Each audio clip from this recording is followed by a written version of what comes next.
या जैन असल्याचा साक्षात्कार काही जैन मुनींना झाला. त्यांना असं का वाटलं मला माहीत नाही, कारण त्यांच्याकडे बहुतेक काही शूर पुरुष वगैरे किंवा शूर वीरांगना नसल्यामुळे त्यांना असं वाटलं असं. महाराणी ताराराणी या छत्रपती शिवाजी महाराज यांचे धाकटे पुत्र राजाराम महाराजांच्या पत्नी. महाराणी ताराराणी ह्या हंबीरराव मोहित्यांच्या कन्या. सरसेनापती हंबीरराव मोहिते. हंबीरराव मोहिते हे शिवाजी महाराजांचे सरसेनापती होते, त्यांची ही कन्या. आणि या ताराराणीनं औरंगजेबाशी प्रचंड मोठी झुंज दिली.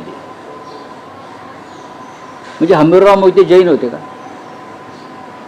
काय?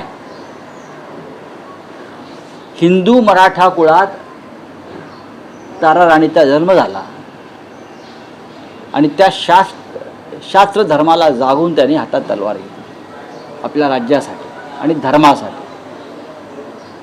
पण आता संपूर्ण महाराष्ट्राचं एक प्रकारे वेगळ्या पद्धतीनं धर्मांतर करण्याचा प्रयत्न फडणवीस, शिंदे आणि सुनेत्रा पवारांच्या राजवटीत सुरू झालेला दिसतो. धर्मांतर विरोधी कायदा आणलेला ना आपण महाराष्ट्रात. म्हणजे ते गुलाम आहे तो. तुम्हाला धर्मांतर करता येणार नाही. तुम्ही आमच्या ताराराणीचं जबरदस्तीने धर्मांतर करताय. याच्यावर ॲक्शन व्हायला पाहिजे मुख्यमंत्र्याकडून, डेप्युटी CM कडून. तुम्ही आमच्या हंबीरराव मोहितेच्या कन्येचं, सरसेनापती हंबीरराव मोहित्यांच्या कन्येचं, ताराराणीचं, छत्रपती राजारामाच्या पत्नीचं, झुंजार वीरांगना ताराराणीचं धर्मांतर करण्याचा अशा प्रकारे अधिकार तुम्हाला कोणी दिला? याच्या मागे काय षडयंत्र आहे? तुम्ही मुंबई आणि पुण्यासारखी शहरं जैन संस्कृतीच्या अंमलाखाली आणलेली आहेत. सर्वत्र जैन फूड, जैन अमुक, आता जैन हवा, जैन पाणी, जैन माती हे होऊ शकतं या महाराष्ट्रामध्ये. पण तुम्ही आमचे राजे महाराजे, सेनापती, महाराणी यांनाही तुम्ही परस्पर जैन ठरवायला लागलात. म्हणजे तुमची ही विचारधारा आणि विकृती कोणत्या थराला गेलेली आहे? कुठे गेले आता सगळ्या त्या मराठा संघटना?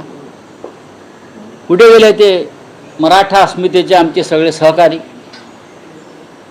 ताराराणीविषयी जर अशा प्रकारची वक्तव्य धर्मांतर दाखवणारी होत असतील तर नुसता निषेध करून चालणार नाही. सगळ्यात आधी निषेध हा एकनाथ शिंदे यांचा व्हायला पाहिजे. ते तिकडे उपस्थित होते आणि त्यांनी तिथे साधा बरोबर काढला नाही. कदाचित त्यांना ताराराणी माहीत नसावा, त्यांनी ताराबेन ऐकला असेल.